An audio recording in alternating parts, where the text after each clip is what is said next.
যে মানুষটা আপনাকে বুঝে না, গুরুত্ব দেয় না, সময় দেয় না, কেয়ার করে না, সারাদিন তার একটা টেক্সটের জন্য আপনি অপেক্ষা করেন, আসলে কি সে আপনার কাছের মানুষ? আপনি কোথায় বা বারবার তাকে মিস করবেন? কোনোই বা সব সময় আগে টেক্সট করবেন? কেন তার একটু ভালোবাসা, যত্ন ভালোবাসা পাওয়া জন্য বারবার বেহায়া হবেন? অনেক হয়েছে ভাই, এবার থেমে যান। টেনে টুনে সম্পর্ক হয় না, সম্পর্কের মাঝে টান থাকতে হয়।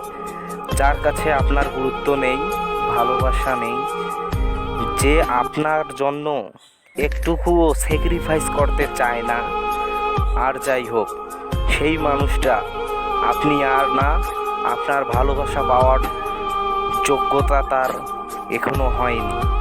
আসলে ভাই, প্রতিটা ছেলে এবং প্রতিটা মেয়ে এক একজনকে ভালোবাসে। আসলে ভালোবাসা মানেই দু একদিনের জন্য না, সারা জীবনের আত্মার বন্ধন।